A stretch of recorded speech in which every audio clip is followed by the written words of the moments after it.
Bom dia! Nós estamos começando mais um dos nossos podcasts aqui, mais uma das nossas aulas, nossas conversas.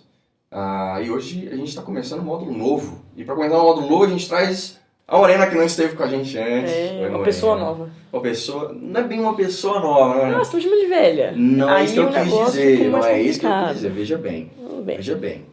Eu Pessoal sou já te conhece. adolescente. O pessoal já te conhece, é verdade. Professora Entendeu? dos Adoles. A minha filha perguntou esses dias, mãe, por que você vai nos adolescentes se você não é adolescente? Eu fiquei um pouco enrascada com Você essa ficou um pergunta. pouco complicado aí. Mas daí eu expliquei pra ela que tem os tios que cuidam das crianças, que vão nas crianças, consegui me sair por aí. Entendi. Mas é isso, eu me regredi, eu era dos jovens, agora eu sou dos adolescentes. Pois eu é, cara. sou o Benjamin Button. Será que você vai pras crianças depois? Só Deus sabe. Se ele mandar, Iremos. Ok, por enquanto vamos ficar nos Adoles mesmo. por enquanto sim. Glória a Deus pelo trabalho que tem sido feito nos Adoles, muito bom. E Morena tá com a gente, já dei aulas, já participei de aulas com a Morena antes. Verdade. Sei que às vezes traz um pouquinho de filosofia para dentro da sala de aula, bons comentários. Só penso em filosofia, na verdade. Não, mas depois que você faz filosofia, é difícil não ver filosofia em tudo. Mas faz parte. Eu consigo não ver programação em tudo. Assim. Consegue? Acho que não, fica a eu acho pergunta. que então. Melhor não esticar isso, O não. mundo é cheio de zeros e uns. É tudo binário, né? A gente sabe disso. Brincadeiras à parte. A gente está começando um módulo novo. O nosso módulo de hoje, começando hoje, são sobre doutrinas bíblicas. Bem fácil, assim. Bem tranquilo. fácil. Mas vão ser muitas doutrinas. Cada aula vai ser uma doutrina diferente.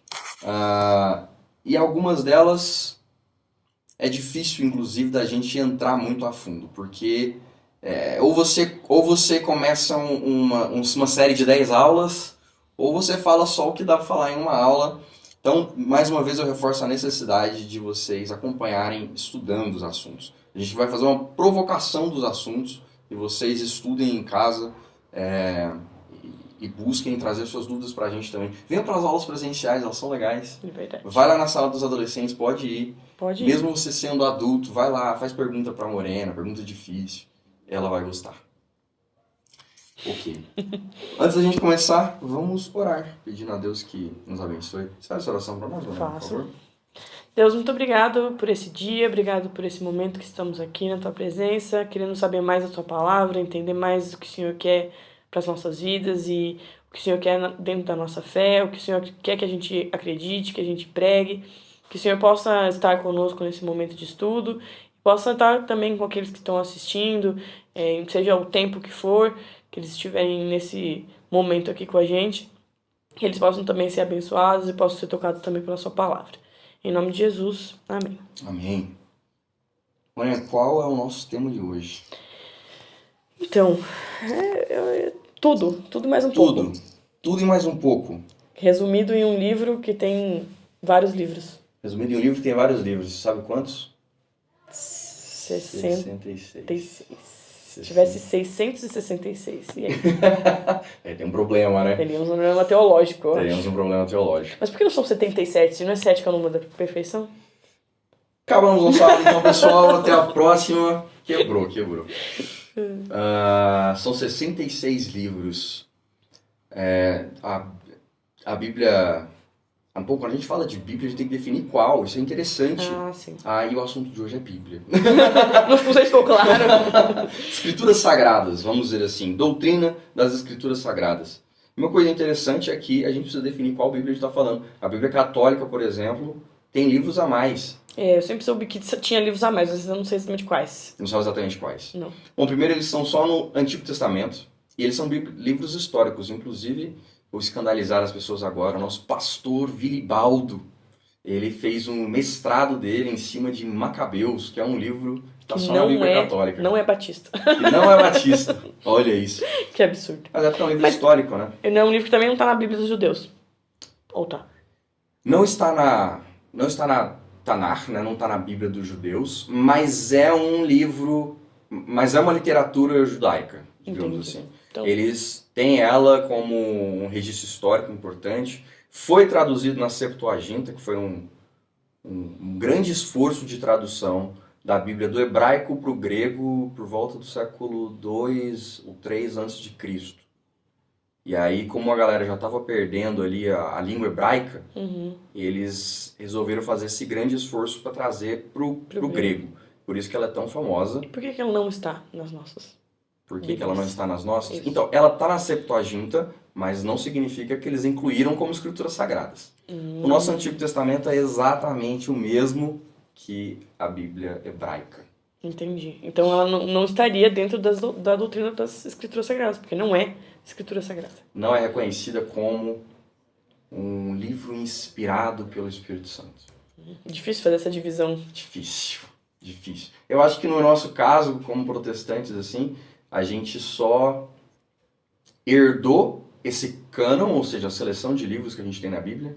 A gente herdou essa ordem do Antigo Testamento e também dos primeiros pais da igreja. Entendi.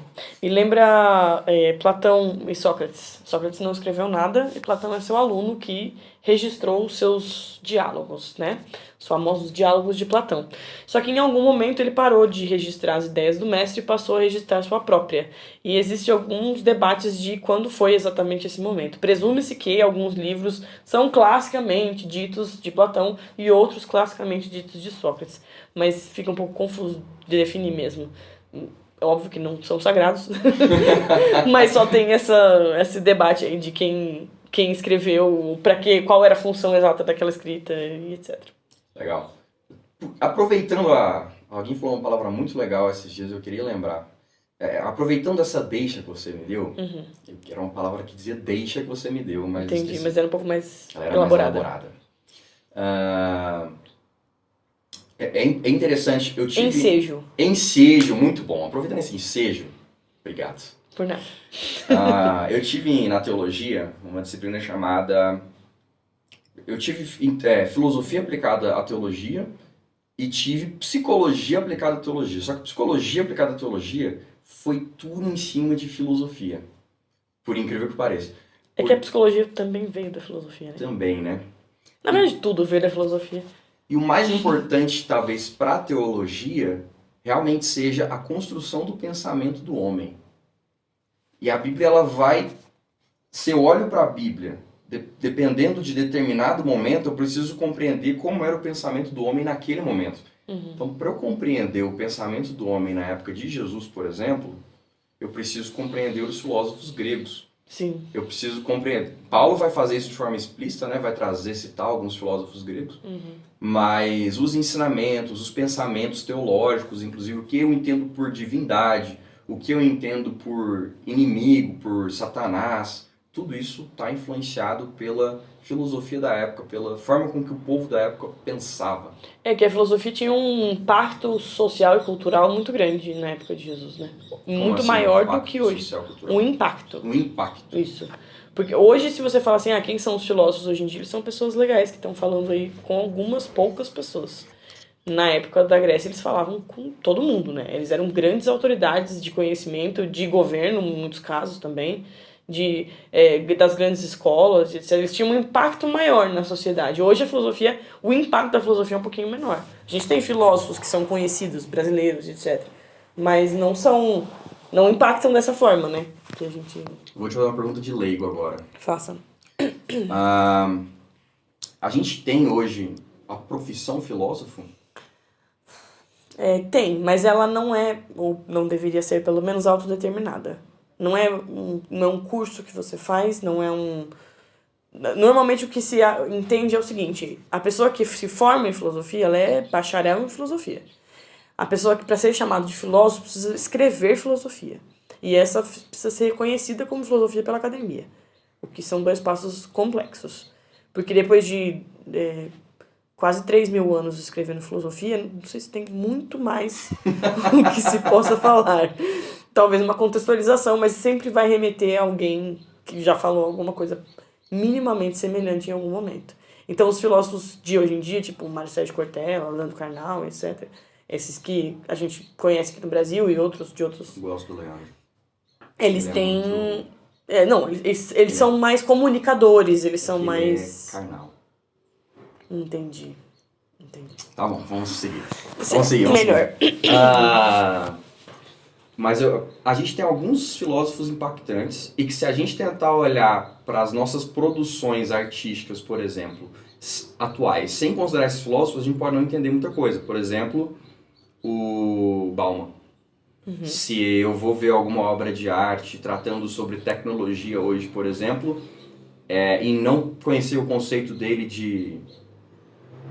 de modernidade líquida, Amor líquido, modernidade líquida. eu vou acabar não compreendendo a crítica ali ao contexto atual, né? Que nem você lê alguma literatura atual sem ler a Odisseia, ou entender pelo menos a jornada do herói, né? Aham. Não tem como. A gente constrói as coisas.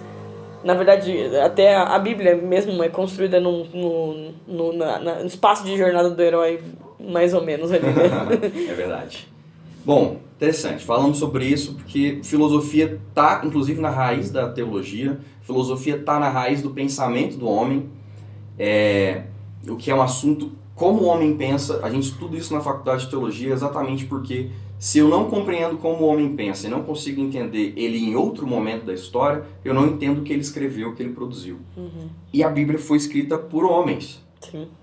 Esse é um dos nossos tópicos importantes de hoje. E muitas vezes as pessoas usam isso contra a Bíblia, né? Falar, não, Sim. mas homens são pecadores, homens são homens. Então, como eu posso confiar num livro que foi escrito por outros homens como eu? E é um questionamento justo, é um questionamento muito justo. Sim. O que a gente usa como critério, então, é compreender que esses homens foram inspirados pelo Espírito Santo de Deus. Compreender isso. Como que dessa compreensão é que é o grande X da questão, né? Não é tipo psicografia, né? Não é tipo psicografia. Mas isso é interessante. Existe a escola que interpreta que a Bíblia foi soprada, letra por letra, por Deus ao homem. Aí é tipo psicografia. Aí é tipo psicografia, de fato seria, né? Mas essa não é a escola melhor aceita hoje na teologia protestante, inclusive no meio batista. Nós entendemos que o homem escreveu ali, ainda que cheio do Espírito Santo, ele escreveu aquilo compreendendo que vinha de Deus, mas é ele que está produzindo. E um dos grandes critérios que nós temos hoje, hoje não, porque isso já está muito consolidado, né? Mas que nós tivemos no momento da consolidação dos textos sagrados, durante toda a história, é a aceitação daquele texto por toda a comunidade religiosa. E aí, mais uma vez, uma coisa incrível que eu acho do cristianismo, que nós somos um corpo quando estamos juntos. Então, se há unidade e todo mundo olha para aquilo e concorda, então a gente entende que aquilo vem de Deus. É claro que tipo, tudo que tiver errado é dos homens, tudo que tiver certo é de Deus.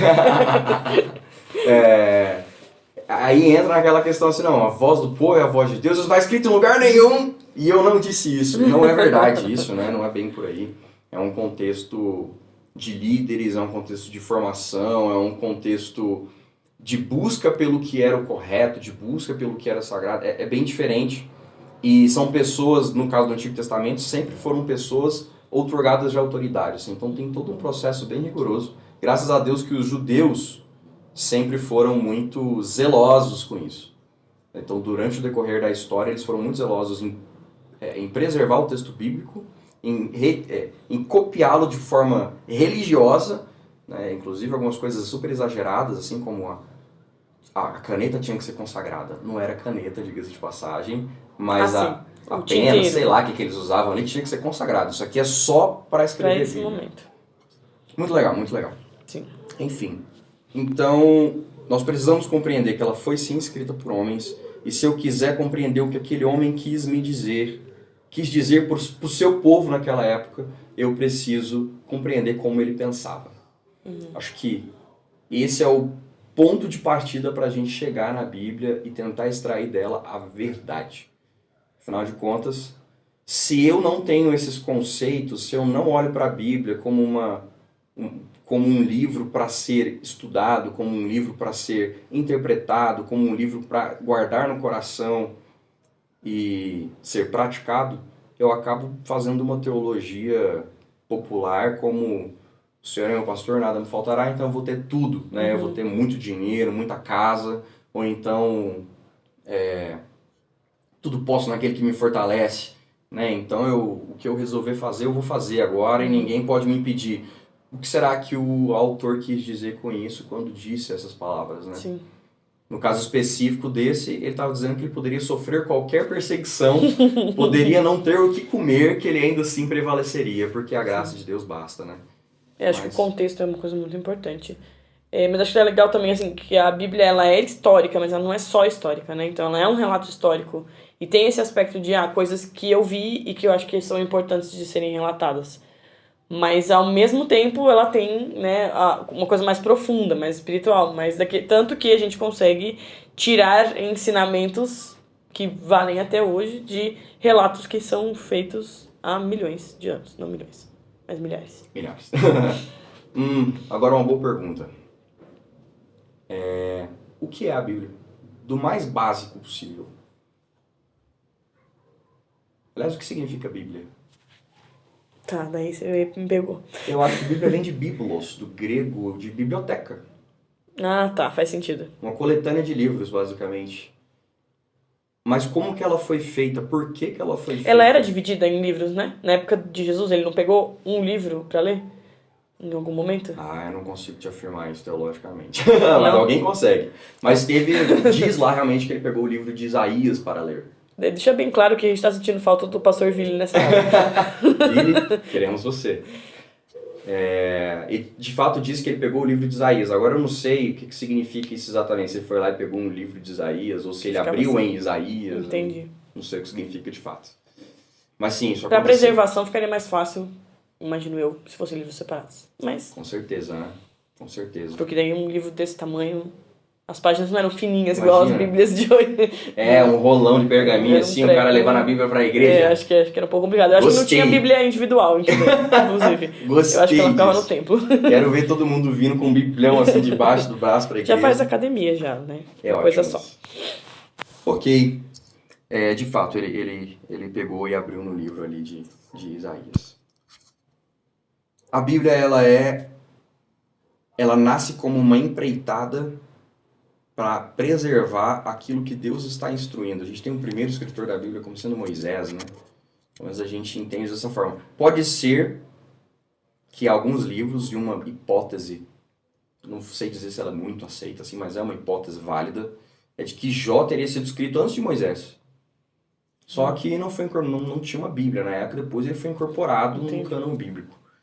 Mas que seria uma história ainda anterior aos patriarcas, ou melhor, no tempo dos patriarcas. E a Bíblia não foi escrita na ordem que a gente lê, então? Não. Gênesis não foi o primeiro livro escrito da Bíblia. É possível que tenha sido. Datação na Bíblia É complicado. Dar data para esses textos, todos eles a gente sabe que são muito, muito, muito antigos. Sim, assim, né? sim. Agora, falar quando foi escrito exatamente... A gente tem segurança de dizer assim que a Bíblia alcança os 1500 a.C. Mas é possível que ela alcance muito mais do que isso e a gente não sabe. Não tem registro. Não tem esse registro. E uma coisa curiosa é que algumas pessoas... Uma vez um colega... Eu estava estudando, estava lá na USP, e um colega chegou em mim perguntando... A gente estava falando sobre Bíblia e ele falou, cara, mas a Bíblia, os textos é tudo igual. É tudo igual, a forma de escrita é tudo igual. Então, claramente, alguém escreveu isso aí, alguém inventou isso aí. É uma das coisas que a gente pode escutar sobre a Bíblia, né? Em termos, assim, de pessoas que desacreditam na Bíblia. Mas tem diversos gêneros textuais na Bíblia. Tem crônica, tem poema, tem relato... Eu acho que não dá pra seguir nessa direção, faz muito né? sentido. Mesmo porque, assim, isso talvez ele estivesse falando do Antigo Testamento, porque no Novo Testamento muitos assumem a autoria de cartas, né? Paulo, né? Então, sim, fica meio estranho. O que eu posso perceber que a Bíblia faz de diferentão, assim, que dá um certo tom pra Bíblia, de igual, assim, é que ela usa poucas palavras pra dizer as coisas. Eu acho que a Bíblia vai muito direto ao ponto, geralmente, assim. Mas eu sinto que Jesus fazia isso também, né? Não tem muita enrolação em Jesus. Todos os exemplos dele têm um propósito, e normalmente mais que um propósito, né? Então, eu andei estudando a didática de Jesus, e Jesus tinha uma estrutura didática muito potente, muito forte, assim. Então, a história que ele contava para as pessoas, as parábolas, né, elas... É engraçado que às vezes a gente até conta as parábolas como se elas fossem verdade. Sabe quando a pessoa tá contando uma história, ela fala que ela tá contando uma história, mas no fundo é uma piada? Tem umas coisas que ficam assim, né? Tipo, aquele semeador que tá... É uma parábola. Em nenhum momento diz que isso aconteceu. Mas ela é usada tão ricamente pra ilustrar tantas coisas ali e pode ser interpretada de tantas maneiras diferentes, naquele tempo e em outros, que... E o mais doido de tudo é que Jesus não escreveu nada. Então ele sabia claramente que outras pessoas registrariam o que ele fez, com as visões deles. Então a gente tem ainda, né, visões diferentes das mesmas coisas que aconteceram, mas ainda assim podem ser transportadas para exemplos de hoje em dia, mas tinham muito, muito, muito a ver com as pessoas que estavam vivendo naquele momento. Então para eles fazia muito sentido falar sobre o semeador. Talvez existam pessoas hoje que nunca semearam nada, e não faz nenhuma noção do que é semear, ou da necessidade do solo na semeadura, ou da água, ou né? Sim. Mas naquele momento aquilo fazia todo sentido. Era tipo, agora entendi. Porque a parábola não é vã, ela tem um propósito na sua escritura. Então eu acho que é mais ou menos isso. O que eu sinto, pelo menos, é que tudo tem um propósito. E tem um propósito temporal e tem um propósito maior. Não tem atemporal, né? Um propósito que não vai ser ali naquele momento que a gente vai entender, mas talvez eu, lendo minha Bíblia na minha casa, em algum momento vou falar, é isso, faz sentido. Agora ficou claro. É incrível, isso acontece e é bem recorrente mesmo, né? A gente vê que isso acontece em muitos aspectos na Bíblia, inclusive com as profecias. A gente tem existe um conceito chamado duplo cumprimento das profecias, é uma das formas de olhar para isso. Mas a gente tem as profecias acontecendo tanto no imediato, quanto numa perspectiva messiânica, no fim dos tempos, com Jesus voltando e tudo mais. Isso vai acontecer desde o início da Bíblia. E da mesma forma, as palavras que nos são ensinadas através das histórias. Uma coisa muito legal também da Bíblia, e aí eu não sei se isso também diz respeito à didática de Jesus. A Bíblia, quando você pega os livros históricos, eles vão te contar a história. E eu não posso dizer que nunca, mas é bem comum que ele só te conte a história e não faça juízo de valor. Eu acho isso muito legal. Muito louco. Você pega ali Juízes, por exemplo, se você não tem um bom estômago, não leia Juízes. Ação bem louca. Cara, Juízes acho que é o livro mais pesado da Bíblia pra mim. Assim, porque é uma decadência do povo de Deus, assim, os melhores já eram tão ruins, sabe? Tipo, eu gostava na minha infância quando Sansão era um herói, assim, sabe? Tipo, ele não é um herói, galera. A gente tá estudando Jonas agora nos jovens e é aquela coisa assim, tipo, é a historinha de Jonas, foi comido pela baleia, daí você fica assim, meu Deus, Jonas era muito ruim.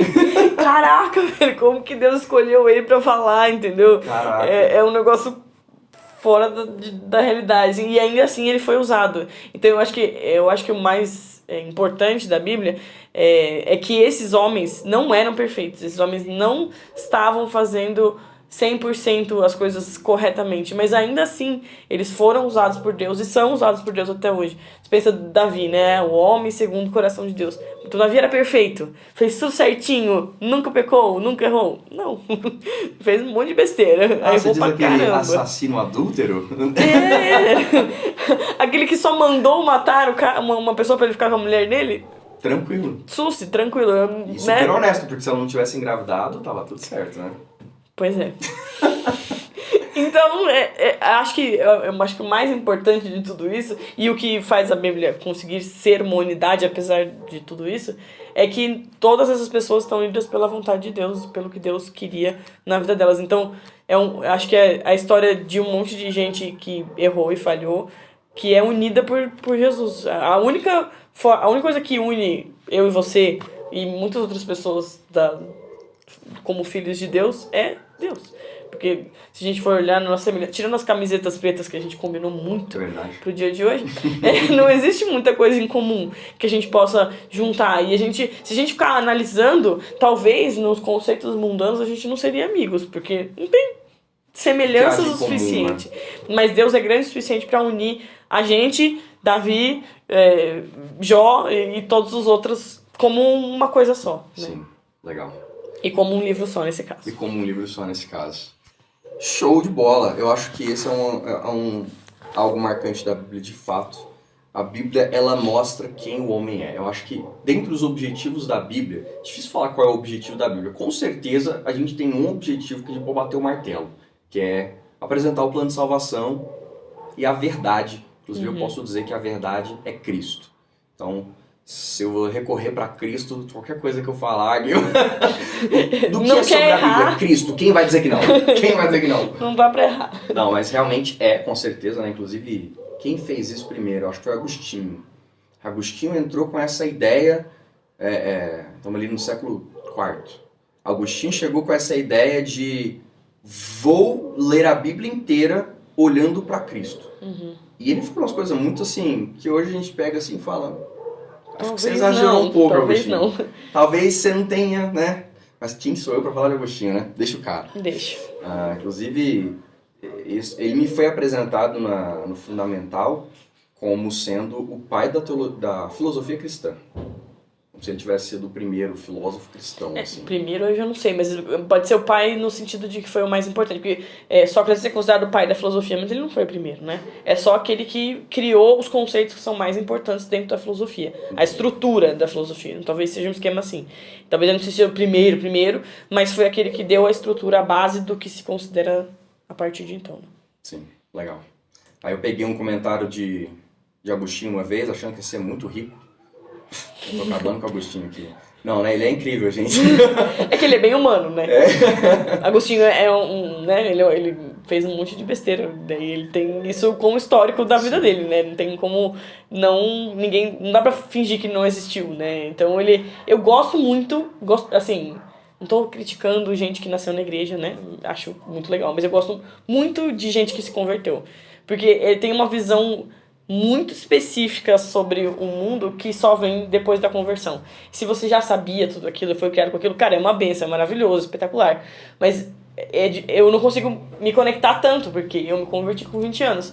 Então, por exemplo, eu escuto as músicas do Rodolfo Abrantes, e elas falam muito comigo, porque ele se converteu, ele teve uma vida que todo mundo, pública, que todo mundo sabe que era um monte de besteira. E quando você vê o processo de conversão dele, e ele fala das coisas, ele fala da angústia do convertido, a coisa do quanto tempo eu perdi, quanto tempo eu podia estar com Cristo e não estou, sabe? E a quantidade de, sei lá, almas que passaram por mim que eu não falei, não fiz. E Deus estava lá cuidando de mim ainda assim, né? Então eu gosto muito eu gosto também dos autores que se converteram por causa disso.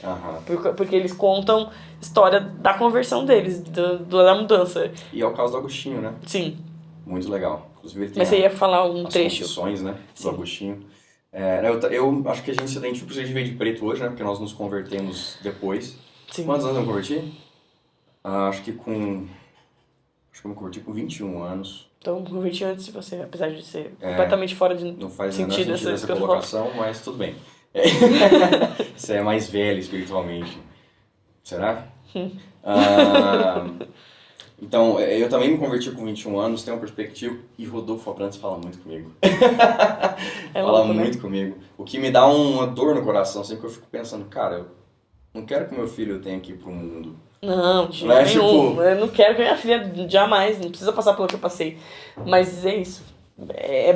Eu acho que é uma perspectiva única. Eu não desejo ela pra ninguém, mas é uma perspectiva única. Mas acaba acontecendo de fato de pessoas, não todos, né, mas pessoas que estão habituados à palavra de Deus desde o início da vida deles, não valorizarem a palavra de Deus tanto quanto pessoas que descobriram que aquilo é verdade. Mas eu tava pensando na história de Paulo, né?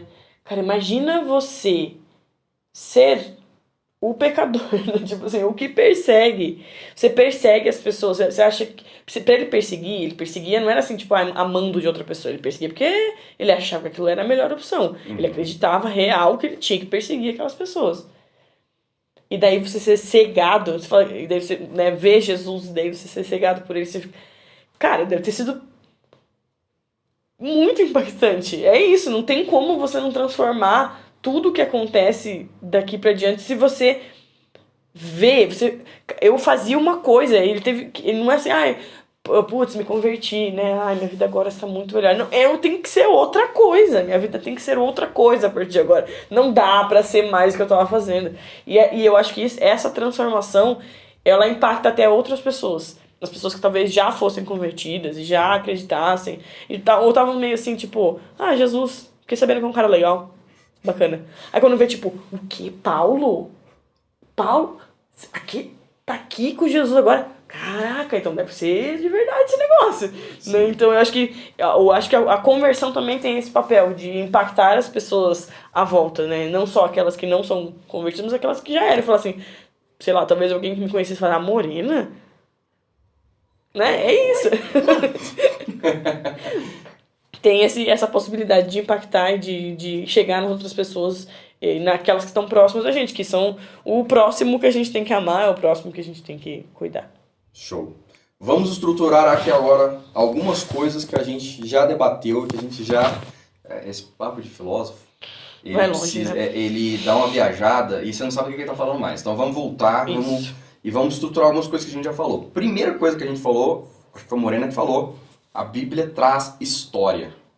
A Bíblia, ela é um livro que traz conteúdo histórico, embora ela não seja um só livro. E ela não foi escrita de uma vez. A gente tem, no mínimo, 1.800 anos sendo percorridos aqui na Bíblia. 1.800? Não, primeiro século e no máximo que eu falei 1.500. Então 1.600. Embora outros atores vão dar mais do que isso, né? Só tô maneirando na mão. Dava para ir mais. São 66 livros, cada um escrito num ano diferente. Os únicos que vão estar mais juntinho Os evangelhos. são os evangelhos, né? Que são todos, os evangelhos contam da mesma... Eles não têm a mesma datação, mas está todo mundo ali no primeiro século. A gente vai ter Esdras e Neemias também, que estão contando o mesmo período histórico ali, né? Eles, só que de perspectivas diferentes. A gente tem, então... A gente vai ter 2 livros muito diferentes, contando a mesma história, de períodos muito diferentes entre si, que é Reis e Crônicas. Muito legal de estudar eles. Que quando você lê a Bíblia, assim, você só pega ela e lê meio que desapercebidamente, você fala, cara, por que você tá me contando essa história de novo? Por que a gente voltou lá? Peraí, eu não li isso aqui já em algum lugar.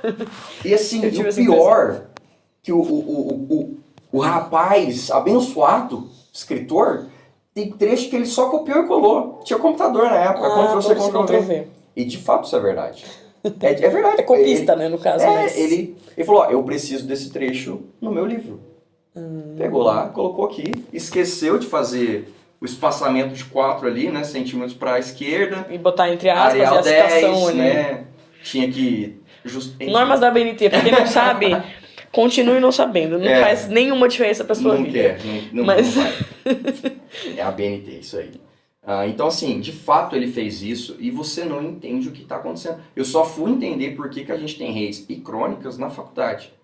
Tive a oportunidade de um professor falar sobre isso e achei muito legal. Porque Crônicas foi escrito, muito provavelmente, como eu disse, datas são complicadas, Sim. Mas muito provavelmente Crônicas foi escrito no período exílico ou pós-exílico.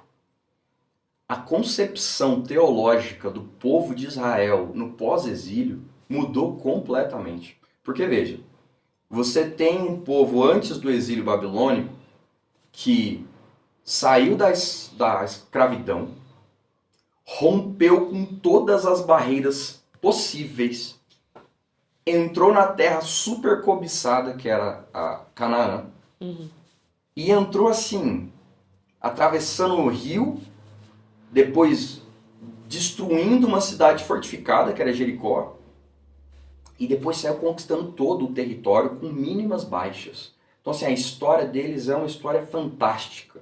De um Literalmente Deus fantástica. Fantástica ali, de fato, né? Você pensa é uma coisa épica, assim, né? É algo difícil de acreditar, quase fantasioso, mas pela fé nós sabemos que aconteceu. E não só pela fé, porque a ciência está há muitos anos, milhares de anos, tentando destruir a credibilidade da Bíblia e não consegue. Na verdade, às vezes eles até ajudam, né? É bem recorrente que isso aconteça. Mas então eles conquistaram o território de Canaã, construíram o império deles ali, teve um grande rei que foi Davi, depois teve um outro grande rei que foi Salomão, reconhecido mundialmente. E, sei lá, 500 anos depois disso, é muito tempo de fato, mas ainda traz muito dessa outra época, além da tradição deles de passarem a história para frente. Eles estão numa decadência que vem acontecendo há muito tempo e a Bíblia vai acompanhando essa decadência e mostrando o porquê dessa decadência, por que o povo está perecendo. E eventualmente eles são privados da própria terra, se tornam escravos, são separados como povo, tem ameaçado ali na Babilônia até mesmo a sua identidade cultural, porque, pensando, você pega o livro de Daniel, por exemplo. Daniel, ele era um nobre judeu que foi levado para ser entre os príncipes babilônicos. Por quê? E aí eles foram castrados, para que não tivesse descendentes, né? Então ele e os seus ali foram castrados, foram levados para lá, para que se esbanjassem da cultura e da prosperidade do Deus e do Império Babilônico e se tornassem influenciadores do seu próprio povo, para tragar a cultura do povo, para eles deixarem de ser hebreus. E aí eles passaram por tudo isso e já não tem mais o templo, já não tem mais a terra prometida, já não tem a bênção de Deus, e eles pensam assim, cara, e agora? O que será da nossa religião? Será que Deus ainda está com a gente? Nesse contexto destruído, que um perdedor que nós estamos, será que Deus ainda nos ama? Será que ainda há esperança para nós? Nós não temos o templo, como nós vamos buscar a Deus? E aí nascem as sinagogas, por exemplo, né? É nesse período que elas vão nascer. Então, quando você entende isso e vai ler crônicas, muda tudo. Muda tudo. Reis, fala bem dos reis tudo. Oh, povo bom. Crônica, fala mal dos reis tudo. É como se dissesse, é por isso que nós estamos onde estamos. Mas ao mesmo tempo tenta trazer essa resposta de Deus ainda nos ama, Deus ainda vai nos levantar, nós devemos sim buscar a Deus. Então isso faz toda a diferença no livro, o porquê dele está sendo repetido e o motivo pelo qual você tem que estudar a Bíblia, né? E eu acho que também ajuda a gente a entender por que talvez na nossa vida a gente vai ter altos e baixos. Tá? Às vezes passa a impressão que a gente vai ter... depois que converteu, final feliz de história de princesa, né? Eles casaram e foram felizes para sempre. Bom, qualquer um que for casado que tiver nos assistindo vai saber que a felicidade ela vem a grande custo depois do casamento. Precisa de empenho e dedicação. Precisa de empenho e dedicação. Ainda sou ignorante quanto a isso, pensando assim, não tem como ser tão difícil assim. Tá bom. Mas da mesma forma, né? Agora até perdi o que eu ia falar. Você tá falando que mostra que não é um mar de rosas depois da conversão. Isso. Então, da mesma forma, quando a gente, depois que a gente se converte, a gente talvez ache que agora eu tô com Jesus, então vai ser tudo perfeito e nunca mais vou ter desgraça na minha vida. Mas não 3 aflições, né? E eu acho que a história do povo judeu é uma história a nossa história de alguma forma, né? Porque nós somos teimosos, a gente quer fazer do nosso jeito, a gente acha que pode resolver os problemas. A gente acha que a gente tem talvez maior capacidade do que Deus, o que é um pouco absurdo, de resolver os problemas e que o nosso jeito é melhor que o dele, ou qualquer coisa do tipo. Mas mesmo além disso, a gente vai ter momentos, sei lá, de morte, momentos de pandemia, momentos de desgraça nas nossas vidas e de coisas que a gente vai falar, tá, Deus, mas peraí, o Senhor não queria felicidade, não queria que eu... E às vezes faz parte desse processo, assim como fez parte do povo judeu. Fala assim, tá, mas eles já não tiveram um monte de desgraça, não dá pra agora dar certo um pouco as coisas, né? Não dá pra agora resolver um pouco esse problema. E às vezes não, né? Às vezes precisa passar um monte de tempo para chegar a Jesus. Se eu bem me lembro, tem um período, um gap grande entre o Velho Testamento e o Novo, né? 400 anos. Então, são 400 anos. Pensa assim, que todos eles estavam esperando o Messias 400 anos, sim, além do que já tinha sido esperado antes, mas meio vazio até, 400 anos de talvez ânsia e não saber, e muitas pessoas foram e vieram sem ter a resolução, né? Sem ter o amor, sim, de Cristo como resposta aí para suas aflições. Então acho que E a gente vê também tantas histórias bíblicas onde a vontade de Deus foi se cumprir quando os personagens já eram idosos, né? Então, Sim. a gente às vezes quer muitas coisas assim na juventude que acontece pra ontem. Poxa, mas eu já tenho 35 anos, como assim? Minha vida não tá inteira resolvida e tudo tá feito. O tempo de Deus é completamente diferente do nosso. Sim. Isso mostra a temporalidade da Bíblia. É um assunto importante também da Bíblia. Mas antes de entrar na temporalidade, da aplicação disso que você trouxe, é muito interessante porque a gente vê a Bíblia revelando quem o homem é. Ela não é o principal objetivo dela, revelar Deus é o principal objetivo dela. Revelar a obra salvadora de Deus, como Deus resolveu resgatar o homem. Inclusive o Saudades Vilibaldo. O professor Vilibaldo vai dizer, vai apresentar para nós Deus como primeiro missionário, porque foi ele que iniciou missões. A missão foi uma iniciativa de Deus, não foi o homem que clamou inicialmente ao ponto de chegar aos ouvidos de Deus. Não. Deus resolveu salvar o homem, porque Deus amou o mundo de tal maneira, e assim vai. E da mesma forma hoje, sendo cristão, eu ainda muitas vezes vou tomar decisões e atitudes rebeldes a Deus, vou me arrepender, vou olhar e falar, cara, não pode, até quando, Senhor? E a gente vai ter, e muitas pessoas pensam que deve olhar para a Bíblia e não questionar o que está lendo. Deve olhar para a Bíblia com olhos de lavagem cerebral, e não é. Se você lê a Bíblia sem questionar, você está lendo errado. Sim. Porque a Bíblia te provoca. Ela te provoca a ler de novo, ela te provoca a falar, é isso mesmo? Ela vai ter momentos que ela vai dizer que o chamado de Gideão vai chamar Deus de um Deus de paz. E Gideão foi chamado para a guerra. Você fala, peraí, não era para ser um Deus de guerra então? Pera, o que está acontecendo? E se você não dá uma travada ali para compreender o que está acontecendo, você vai passar batido por algo muito importante.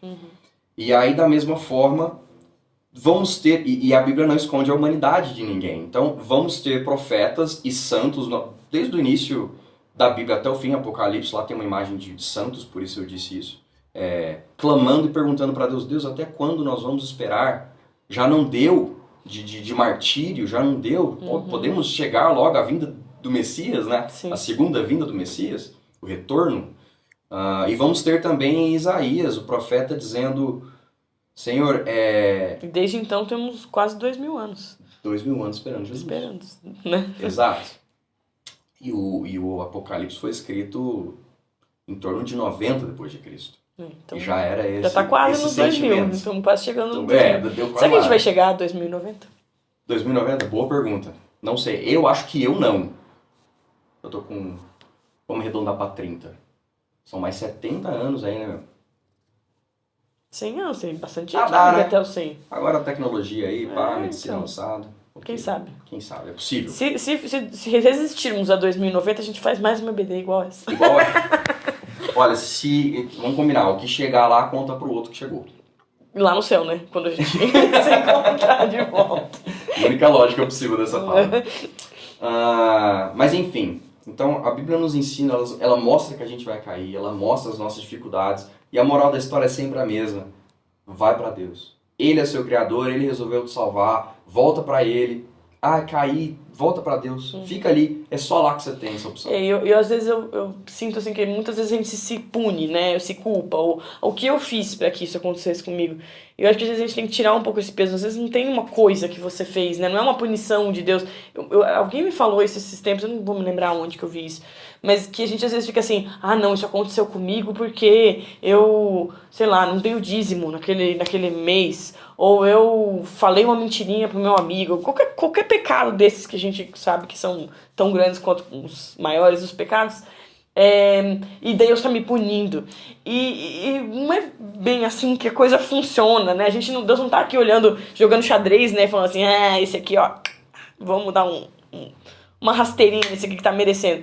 As coisas acontecem, a vida acontece, tá? Tem planos maiores que a gente vai entender, ou não. Ou não, sei lá. Né?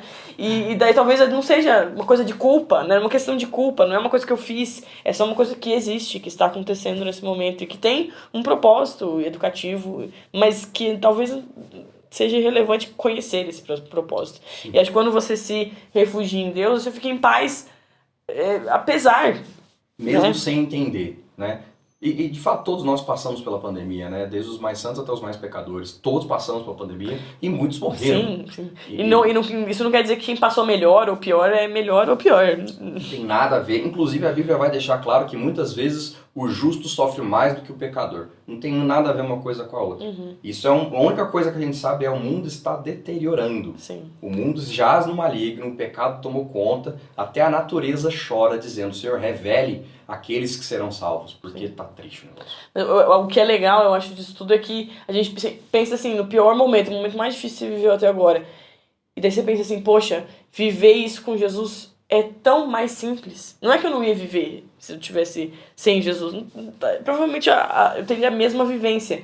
Mas como passar por isso, espiritualmente falando, mentalmente, psicologicamente falando, sem ter o Espírito Santo comigo? Chega a dar vontade de, né? Nossa, vou dar um respiro a mais aqui, porque é muito difícil. E daí, se com o Espírito Santo já é difícil, se tendo ele lá como amigo, próximo, pra recorrer, pra chorar, pra praguejar, pra gritar quando a gente estiver precisando, já é muito difícil viver, imagina assim, né? Então eu acho que a proximidade da Bíblia também vem nessa possibilidade de encontrar nela as palavras desse amigo que consola, que conforta, que tá lá pra te dizer, pra dar umas... Pô, de novo, né? Vacilou nessa aí. Ou então olhar e falar assim, pô, mas esses judeus tá louco, só faz... Aí você pensa um pouquinho, né? Mas eu faço meio parecido. Também sou teimosa às vezes e dou umas coisas, né? Então, às vezes é essa conversa que a gente pode ter com a Bíblia aqui. É exatamente isso, não é um livro pra você ler e repetir. E eu acho muito bonito o negócio dos judeus de decorar, né? O Pentateuco, ter esse momento com 13 anos, né? Super jovem. Sim. De ter esse... Mas de pouco vale decorado se não for transformado em alguma coisa como uma conversa mesmo. Um diálogo entre você e a Bíblia, tipo, tá, Deus, mas pra quê, né? Aí, com certeza, ele vai te indicar aquele teu pecado que talvez você esteja escondendo ali, falando, realmente, foi parecido mesmo com o que aconteceu aqui, talvez eu deva usar isso aqui como exemplo. Né? Sim. O que aponta para uma outra característica da Bíblia. Diferente, por exemplo, dos muçulmanos, que olham para o texto sagrado deles como sendo a fala do Deus deles, nós não vemos a Bíblia dessa forma, no sentido de que essas palavras são sagradas. O que tem de sagrado aqui é Deus ministrando na minha vida através das Escrituras. Mesmo porque já foi traduzido tantas vezes que se a gente fosse se apegar às palavras, talvez a gente... Né? Porque do hebraico tem todo o problema da vogal lá no hebraico, né? Então, assim, na filosofia a gente é muito saudosista com o negócio da tradução, né? Inclusive tem reuniões que, assim, eu não tenho nenhuma saudade disso, mas reuniões onde se passa muito tempo discutindo a origem daquela palavra no grego e qual é o significado naquela tradução especificamente, se foi traduzido certo, se foi traduzido errado, se é né? E às vezes fica muito tempo preso nisso, isso que me deixa um pouco incomodado, mas se a gente for fazer prender a letra ali, a gente vai, sei lá, depois passar séculos debatendo qual era a vogal que deveria ser colocada naquela palavra que transformaria todo o significado daquilo. Sim. Não que eu não acho que a gente precise saber as origens das palavras, tá? Acho isso é muito importante, muito válido. Mas não é isso o mais importante da Bíblia. Definitivamente não é o mais importante, e nós temos coisas que historicamente mostram para nós que a Bíblia tem que ser lida com o Espírito, e tem coisas que a gente não vai entender, e que depois de 300 anos talvez alguém encontre algo que vai mostrar. Nós temos as descobertas dos manuscritos de Qumran, que são super recentes, 1950, se não me engano, e trouxeram luz a muitos textos. As Bíblias foram reescritas. A gente tem... As Bíblias modernas necessariamente precisam ter acesso a esses manuscritos. As que não tiveram ficaram defasadas, como por exemplo a King James. A King James precisa ser atualizada, porque ela precisa incluir a análise dos manuscritos que foram encontrados mais recentemente. Um outro momento histórico muito importante, onde se mudou a tradução de uma palavra, foi na Reforma Protestante. Onde nós tivemos, eu esqueci o nome do tradutor agora, não brigue comigo, Vibaldo, que é meu professor. Eu esqueci o nome dele, mas Dá ele... pra tirar nota, eu acho que é possível. Já acabou o semestre. Mas ele questionou e depois ele continuou sendo católico e quando levou uma bronca direto do Papa, ele voltou atrás na sua tradução. Mas ali já tinha feito estrago. Foi quando ele trocou o fazer penitência, aquele que pecou, faça penitência. Uhum. E ele trocou isso para a melhor tradução, que é a que a gente adotou hoje, né? Inclusive a Bíblia Católica, para arrepender-se. Ele trocou o negócio de se machucar por mudar de mente. E ali no caso, porque ele tinha acesso, ele conseguiu acesso aos originais, a Bíblia corrente, a Vulgata, ela era no latim, né, que teoricamente era para ser mais acessível, em algum momento isso foi verdade, depois perdeu essa conotação. Sim. E ele trouxe essa tradução e isso causou um alvoroço. E inclusive ele é considerado um dos pré-reformadores, porque ele trouxe esse pensamento assim à tona e a galera ficou, vamos para a reforma. Então, isso é bem importante. Então, veja, até mesmo as traduções correm riscos. Sim. Até mesmo algo tão tarde depois, 1500, já 1500 anos de igreja, o pessoal ainda está descobrindo a interpretação do texto. Muito louco isso, né? E ainda assim, Deus falou com as pessoas durante todo esse tempo. E durante todo esse tempo, e a doutrina cristã continua sendo a mesma, e ainda é sobre amor, e ainda é sobre arrependimento, e ainda é sobre abrir mão de si mesmo. Uhum. Então veja, o que o Espírito ministra é muito maior do que o que simplesmente a letra pode dizer. Sim. Você reduz muito o texto bíblico quando você não se atenta a isso. E é por isso que a gente ora antes de ler a Bíblia. É por isso que a gente ora antes de ler a Bíblia, porque o mais importante é isso. Inclusive, eu me converti a uma igreja que tinha muito preconceito com o seminário. Porque ela entendia que o seminário matava o crente, que não era uma boa ideia. E de fato o seminário traz muitos questionamentos, ele te força a entrar em contato com muitas filosofias e pontos de vista que vão divergir do seu. Uhum. E você vai ter a sua fé ali, pelo menos a sua compreensão da fé em conflito. Mas se você tem firme essa questão de que, cara, o meu relacionamento é com Deus e é Ele que me ensina, você sobrevive ao seminário e pode, inclusive, dar bons frutos. Existe vida após seminário. Existe. Eu vou terminar e te conto, mas Tá. parece que tem. Tô vendo uma luz no fim do túnel. Então, isso é muito interessante, isso é muito importante. E vamos falar da temporalidade da Bíblia nos minutos que nos sobraram.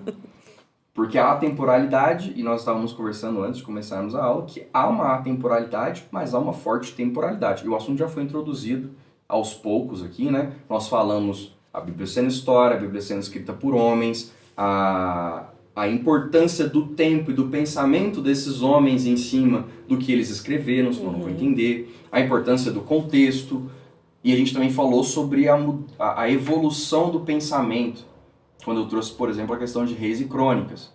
E a gente vai ter textos que parecem ser até conflitantes, porque a percepção teológica deles mudou. Por exemplo, uma coisa muito forte é a compreensão de diabo. Nós não temos uma ideia de o mal, nós não temos uma ideia de diabo ou de Satanás, que seria a palavra mais hebraica, seria Satã. Nós não temos essa ideia no Antigo Testamento.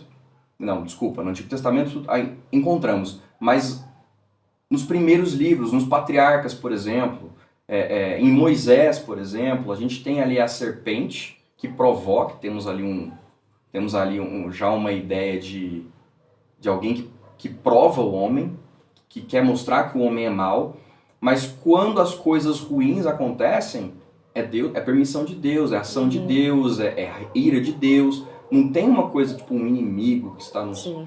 Mas conforme eles vão... O tempo vai passando, a compreensão do homem sobre o mundo vai mudando e sobre Deus, eles vão adquirir fortemente no pós-babilônico essa distinção já clara de Deus e o inimigo. O acusador, o diabo, o mal, né, que vai ser a palavra grega depois para esse Satã. E Satã vai significar o acusador. Traz a ideia lá de Jó, o que vai diante de Deus e seus anjos acusar o homem, dizer, olha, ele não merece a vida, ele é pecador, Ele não merece as bênçãos que o Senhor dá para ele. A gente fala, é verdade.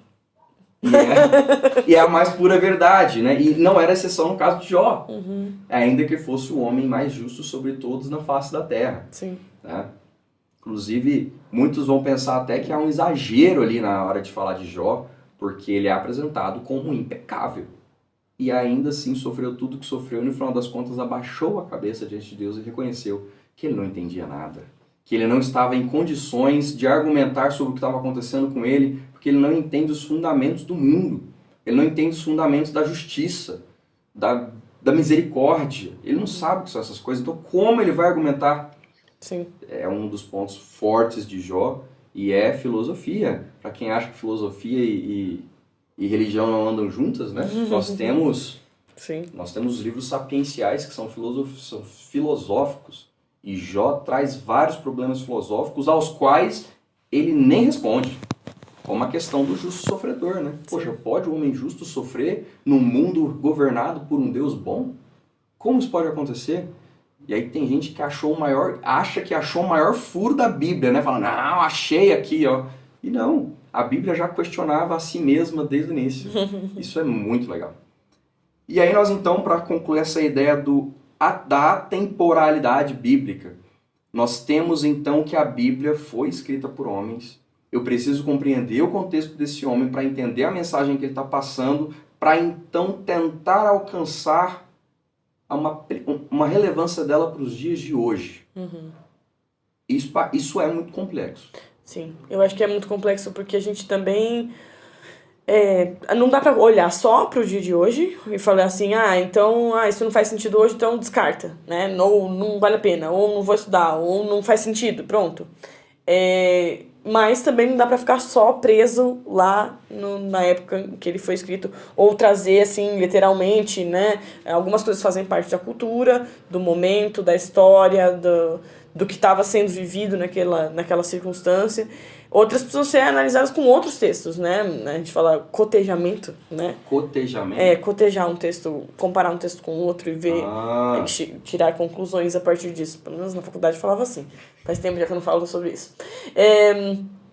De comparar esses textos, olhar para os dois e falar assim, isso aqui faz sentido por causa disso, e daí também, junto com o que o Espírito Santo está me conduzindo nessa leitura, isso se junta para formar um conhecimento X na minha vida, ou um conhecimento Y. Um princípio, não um valor. Isso, uma ideia de como eu posso consolar meus amigos, ou aconselhar os meus amigos, porque de novo, acho que a gente já falou isso, mas se a Bíblia ficar sendo esse livro, né, que está lá na minha estante, e que eu pego em algum momento para, né, falar alguma coisa bonita para alguém, ela é muito legal, mas ela faz muito mais sentido se ela fizer parte da nossa vida. Se ela for a base do meu conselho, né? Quando eu vou falar para os adolescentes, eu falo, talvez tenha algum amigo seu que se você pegar a Bíblia já vai falar, Bíblia, nada a ver. Mas se você sabe tanto a Bíblia, você não precisa da Bíblia em si, não precisa pegar ela e mostrar. Mas você pode usar conselhos bíblicos para aconselhar seu amigo, né? Você pode falar para ele que tudo é lícito, mas nem tudo lhe convém, né? Talvez com outras palavras, né? Cara, talvez não seja legal você fazer isso agora, porque você vai sofrer as consequências disso, né? Então você quer realmente que alguma coisa ruim aconteça? Não, ninguém quer, né? Então como que você vai agir hoje para que isso não aconteça, né? E eu acho que as pessoas, elas estão ansiosas por alguém que lhes dê um pouquinho de esperança, né? Elas querem um conselho, elas estão sempre buscando algum lugar de refúgio, algum lugar de descanso, e nós podemos prover esse lugar de refúgio, de descanso, se a Bíblia estiver na nossa vida, na nossa mente, né? E daí Deus vai trazer aquela palavra que a gente precisa naquele momento para ser a instrução para aquela pessoa, para aquele amigo, para aquele colega, para aquela pessoa, para o marido, para o filho, né? Se você tiver o estudo bíblico, a Bíblia... Ela brota, né? Ela trabalha dentro de você e chega nas outras pessoas. Eu acho que esse pelo menos para mim, o impacto e a importância maior da Bíblia. Não é, talvez, saber o detalhe da história, mas como ela produz alguma coisa em você o suficiente para transformar a vida das pessoas que estão à sua volta, né? Eu sempre tem essas histórias de que o amigo é crente, aí do nada vem alguém, despejou a vida inteira. Por que ela só tá falando comigo, né? Qual é o sentido disso? Principalmente aqueles que têm chamado pastoral. O Rodrigo tem algumas situações onde pessoas completamente aleatórias simplesmente vieram e contaram todos os seus problemas. E você fica assim, por que a pessoa está me contando isso? Não tem nada a ver, né? Por que a pessoa está contando isso? Porque Deus está abrindo um espaço ali para que você possa falar, para que você possa aconselhar. Que ela talvez tenha ouvido conselhos horríveis já, né? E ela talvez tenha visto coisas péssimas no mundo. E que você precisa ser essa que dá o conforto e o consolo que aquela pessoa precisa, baseado nessa Bíblia que está viva dentro de você, que está agindo ainda, que ainda pode transformar vidas, e ainda pode impactar vidas de pessoas diferentes na nossa geração, no nosso tempo. Show. Fato. Isso de fato acontece. Não é à toa que nós estamos aqui, né? Até nós que não nascemos dentro da igreja, é porque precisa de uma estrutura de médico, né? Uma equipe geriátrica, enfim. Geriátrica, Geriátrica não tá é errado. o caso. Geriátrica Mas de assim... pessoas velhas, né? Isso. E obstetricia nesse caso. Isso, Obrigado. isso. Eu vou cortar essa parte. Acho que vale a pena. Mas não é à toa que nós estamos aqui. Porque a Bíblia realmente se mostra poderosa nas nossas vidas. E esse poder vem do relacionamento com Deus. Essa forma viva com que a Bíblia brota no nosso coração e jorra no nosso coração. E tem esses momentos de relacionamento com Deus. Para que isso aconteça, eu preciso me encher da palavra de Deus. E é só isso que eu preciso, me encher de Deus na palavra de Deus. Acho legal que a Bíblia não é sagrada porque ela é um livro que tem o dourado, né? Eu não sei, as Bíblias que eu tenho na minha memória sempre aquelas que tem o dourado, assim, na folha, né? Ou porque ela é grande, ou porque ela é pesada, ou porque ela tem a folha fininha de tantas folhas, né? Como se fosse o maior livro, né? No sentido de quantidade de folhas, não do maior como o melhor. Mas ela é sagrada porque ela é capaz de fazer coisas, de transformar. Quantas pessoas se converteram só lendo a Bíblia? Né? É muito, mas ela tem um poder que é maior, que transcende a palavra, que transcende como ela foi encapada ou como ela foi construída, né? Ela é mais do que tudo isso. Então ela não é sagrada porque ela foi escrita por alguém importante, né? Ou porque ela tem a história de Davi. Ela é sagrada porque ela é uma coisa viva, uma coisa que transforma, uma coisa que chega a todos, que é capaz de tocar os corações mais duros e as mentes mais críticas e lógicas. Ela é capaz de transformar aquelas pessoas que você fala assim, esse aí... tem chance, acabou, não tem... Seja porque tem uma vida horrível ou porque é muito cabeça dura, cabeça fechada. Ainda assim, ela é capaz de falar com essas pessoas. Então, por isso que ela é sagrada, né? Por isso que ela é impactante e emocionante. Ela é poderosa, de fato. Nós chegamos no fim. Chegamos ao fim. Logo teremos culto em seguida. Eu tinha uma coisa pra falar, eu vou falar assim... se você não conhece... o impacto da Bíblia, não só nas nossas vidas, mas na história. Pergunte-se por que tantos hospitais têm um nome religioso, né? Santa Casa da Misericórdia, alguma coisa assim. Um amigo me provocou a isso uma vez, eu fiquei embasbacado, gostei dessa palavra. A gente tá palavras chiques hoje. Chiques, exatamente. Como... geriátrico, né? Eu fiquei embasbacado porque, de fato, os valores cristãos transformaram o mundo no decorrer dos anos. E esse é o poder da Bíblia em tudo onde ela chega. Em tudo onde ela chega, mas principalmente na minha e na sua vida. Ok, vamos agradecer a Deus então e vamos em seguida para o nosso culto. Com certeza. Agora eu agradecerei. Por favor. Senhor, muito obrigado. Peço que a Tua Palavra seja ministrada nos nossos corações. Peço que o nosso relacionamento com a Tua Palavra cresça e que a Tua Palavra, Pai, de fato seja o nosso guia. Que a Tua Palavra, de fato, ilumine os nossos pés, Pai, como diz o salmista. E que nós possamos conhecer-Te cada vez mais.